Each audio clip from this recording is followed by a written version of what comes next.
నిన్న మండలిలో నారా లోకేష్ గారు మాట్లాడుతూ పేదరికం లేని ఆంధ్రప్రదేశ్ మా లక్ష్యం, అభివృద్ధి సంక్షేమం జోడెద్దులా పరిగెట్టిస్తామని చెప్పి సభ సాక్షిగా ఆయన ప్రకటించారు.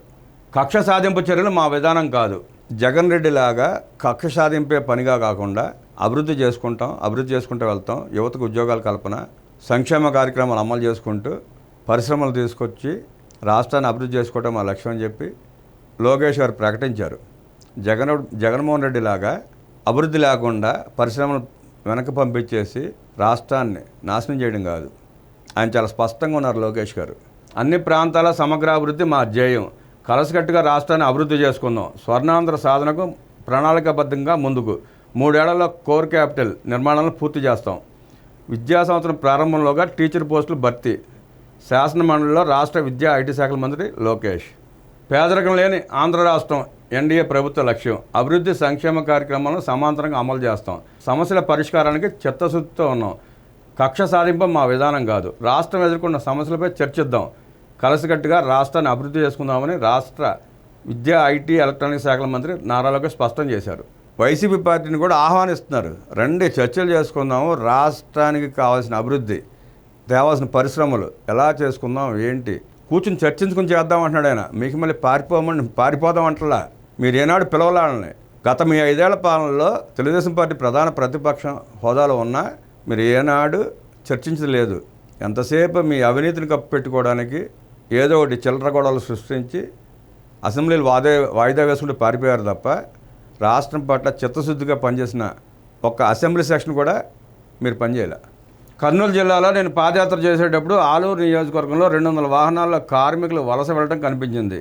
సాగునీటి ప్రాజెక్టులు లేకనే ఆ జిల్లా వెనకబడింది. ప్రాజెక్టులకు ప్రాధాన్యత ఇచ్చి పూర్తి చేసి వలసల నివారణ కృషి చేస్తున్నాం. 62 సంవత్సరాలు కష్టపడి ఉమ్మడి ఏపీని అభివృద్ధి చేసుకుంటే ఒకే సంతకంతో రాష్ట్రాన్ని విభజించారు.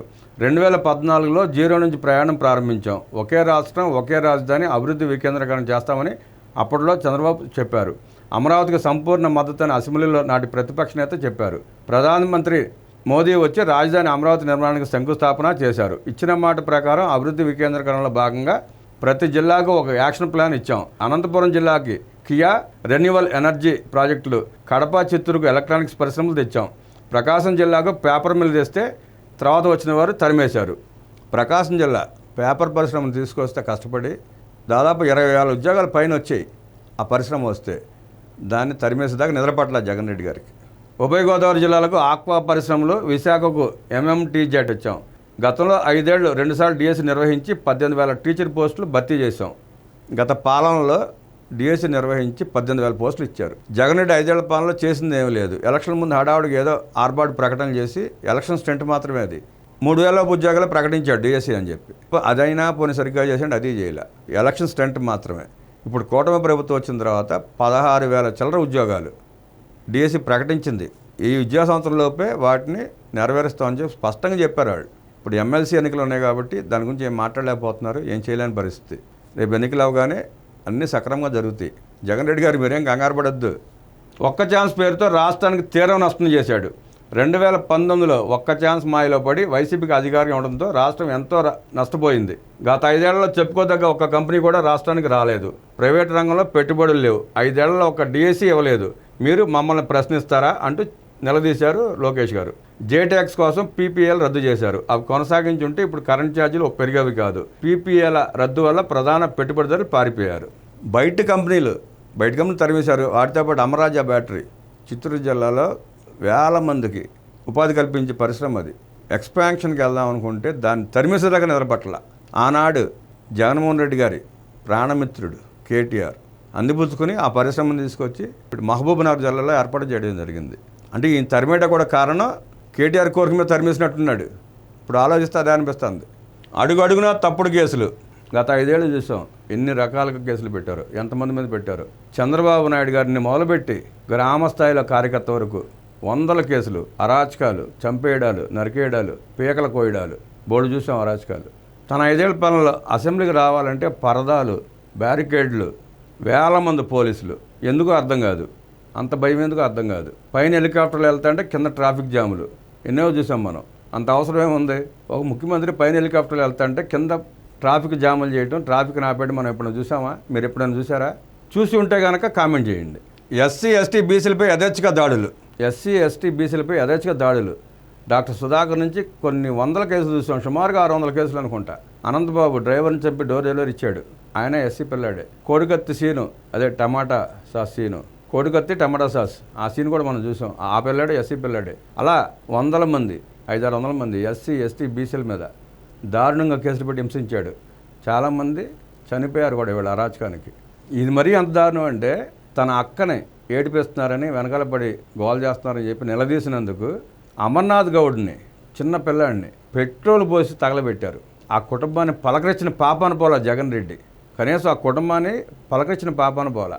మంత్రులు కానీ ఎమ్మెల్యేలు కానీ అండగా నిలబడిన పాపాన పోలేదు. కనీసం జగన్ రెడ్డి గారు ఏంటి ఆ పిల్లాన్ని తగలబెట్టారు, వాళ్ళ మీద చర్యలు తీసుకోండి అని చెప్పి అడిగే ధైర్యం కూడా ఎవరు చేయాల. నిన్న బోస్ సత్యనారాయణ గారు వీళ్ళు ఏదో మాట్లాడుతున్నారు మండలంలో. ఆనాడు ఎందుకు ప్రశ్నించలేదు బోస్ సత్యనారాయణ గారు అని చెప్పి వాళ్ళ మనం నిలదీయాల్సిన పరిస్థితి. నిన్న ఆయన మాట్లాడిన దాంట్లో ఒకటి అర్థం పర్థం లేదు. వీసీలు అంటాడు. గత 5 ఏళ్ల పాలనలో రాష్ట్రంలో ఉన్న యూనివర్సిటీల్లో వీసీలుగా ఎవరున్నారో అందరికీ తెలుసు. వీసీలుగా ఎటువంటి వాళ్ళు ఉన్నారో అందరికీ తెలుసు.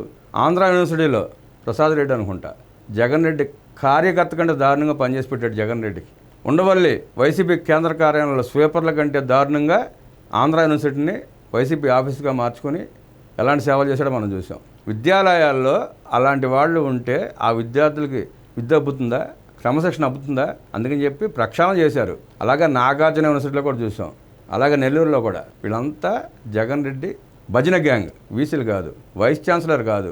గత 5 ఏళ్ల పాలనలో విశ్వవిద్యాలయాల్లో పనిచేస్తున్నంత జగన్మోహన్ రెడ్డి గారు భజన బ్యాచ్. వాళ్ళందరినీ తప్పించి ప్రక్షాళన చేసి దేశవ్యాప్తంగా 500 అప్లికేషన్లు వచ్చినాయి అంటే చూడండి వీసీలకి. వాళ్ళలో మెరుగైన వాళ్ళని, విద్యావంతుల్ని, మేధావుల్ని, మంచి వాళ్ళని తీసుకొచ్చి కుల మత ప్రాంతరహితంగా సెలెక్ట్ చేసుకోవడం జరిగింది, నియమించుకోవడం జరిగింది. అలా జగన్ రెడ్డి ఇప్పుడు చేశాడా? ఎన్ఆర్ఐలు రాష్ట్రానికి రావాలంటే వణికిపోయారు. ఇక రఘురామకృష్ణరాజు గారి పైన ఎలాంటి దారుణాలు చేశారో మనం చూసాం. ఎమ్మెల్యేని ఇష్టం వచ్చినట్టు కొట్టి చంపబోతే కూడా ప్రశ్నించలేని దద్దములు వైకాపా పార్టీలో ఉన్న నాయకులు. పోలీసులు కూడా అటా వ్యవహరించారు ఆ సమయంలో. సూపర్ 6 హామీలు అమలు చేసి తీరుతాం, ఇచ్చిన మాట ప్రకారం 5 వేళల్లో 20 లక్షల ఉద్యోగాలు సాధిస్తాం, ప్రభుత్వ ప్రైవేట్ రంగాల్లో కల్పిస్తామని చెప్పాం అని ఎలక్షన్ ముందు చెప్పాడు, ఎలక్షన్ తర్వాత చెప్తున్నాడు. ప్రతిరోజు ప్రతి సందర్భంలో 20 లక్షల ఉద్యోగాల కల్పనే తన ధ్యేయం అంటూ లోకేష్ గారు ప్రతి సందర్భంలో ఆయన గుర్తు చేసుకుంటున్నాడు.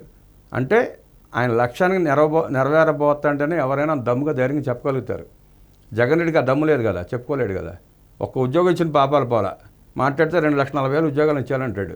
ఏంటి 5,000 రూపాయలంట వాలంటీర్ ఉద్యోగం. ఆ 2,40,000 మందిని మళ్ళీ ఆయనే మోసం చేశాడు. 2 నెలలు చేయకుండా ఎలక్షన్ ముందు 1,50,000 మంది అనుకుంటుంది సుమారుగా. వాళ్ళందరితో రిజైన్ చేయించాడు. మీరు నా పార్టీ కార్యకర్తగా నేను నియమించుకున్నాను, ప్రభుత్వం డబ్బులు ఇచ్చాను, ప్రభుత్వం మారబోతోంది, మారితే మళ్ళీ మీకు ఇబ్బందులు వస్తాయేమో, కాదు మీరు రిజైన్ చేయండి, పార్టీ సేవకులుగా పనిచేయండి అని చెప్పి వాళ్ళని వాడుకునే ప్రయత్నం చేశాడు. వాళ్ళందరికీ మోసం చేసి పైగా మళ్ళీ వాళ్ళ మొసలు కన్నీళ్ళు కారుతున్నాడు. కూటమి ప్రభుత్వం వాలంటీర్లకు ఏం చేయలేదని. నువ్వు రిజైన్ చేయించడానికి ఏం చేస్తారని వాళ్ళు పని చేస్తూ ఉంటే ప్రభుత్వంలో ఉంటే ప్రభుత్వంలో భాగస్వామ్యం అయితే ఏదో ఒకటి చేస్తారు వాళ్ళకి. మెగా డిఎస్లో భాగంగా 16,340 టీచర్ పోస్టులు భర్తీ ప్రక్రియ ప్రారంభించాం.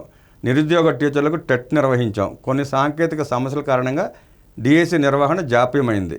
ఎమ్మెల్సీ ఎలక్షన్ కూడా అయిన వెంటనే డిఎస్సి నిర్వహిస్తాం. ఏప్రిల్-మేలో ఎంపిక ప్రక్రియ పూర్తి చేసి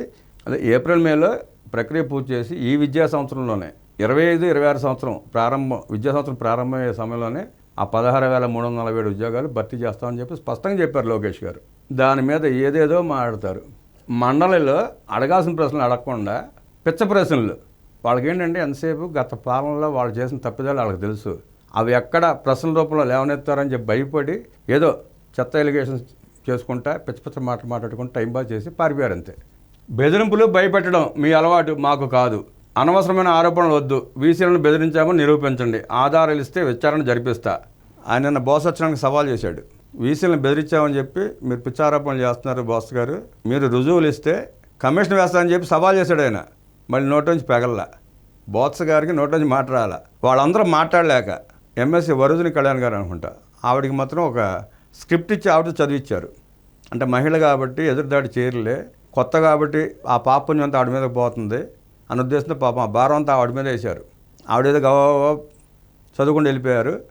సమాధానం తీసుకునే పరిస్థితి కూడా కనపడలేదు ఆవిడ దగ్గర. సాక్షి మీడియాకు ప్రివిలేజ్ నోటీసులు. అసలు ఎమ్మెల్యేలకు శిక్షణా తరగతులే జరగకుండా కోర్టులు నాశనం చేశారు, ప్రజలు ప్రభుత్వం చేశారని చెప్పి వక్రాక్షలు మన వార్తలు రాశారు. దాని మీద ప్రివిలేజ్ నోటీస్ ఇచ్చారు. ఎన్ని నోటీస్ ఇచ్చినా వాళ్ళకి సిగ్గాచారమా? అదేం ఉండదు, అదేం పట్టించుకోరు వాళ్ళు. దులుపుకి వెళ్ళిపోవటమే. బయట ఉన్నంతసేపు తొడలు కొట్టాడు, రెచ్చిపోయాడు. లోపలికి వెళ్ళినాక తెలియదు, గుర్తులేదు, ఫోన్ లేకుండా తెలియదు. మూడే సమాధానాలు. తెలియదు, గుర్తులేదు, ఫోన్ లేకుండా తెలియదు. నిన్నంతా అదే పరిస్థితి. మళ్ళీ రిమాండ్ పొడిగిచ్చారు. మళ్ళీ ఎప్పుడు పిలిచి ప్రశ్నిస్తారో తెలియదు. ఆ ప్రశ్నించే పద్ధతి కూడా సామాన్యుడిని ఎలా ప్రశ్నిస్తారో అలా ప్రశ్నిస్తే నిజాలు బయటకు వస్తాయి. అంతే కదా. వ్యవస్థలు కూడా ఆలోచించాల్సింది ఏంటంటే సామాన్యుడికి ఒక రకంగాను, అధికార మదమో డబ్బు ఉన్న కొవ్వుతోనో బలిసి కొట్టుకుని ఎట్టంటాలని విచారించే పద్ధతి ఒకే రకంగా ఉండాలి. అప్పుడు వాస్తవాలన్నీ బయటకు వస్తాయి.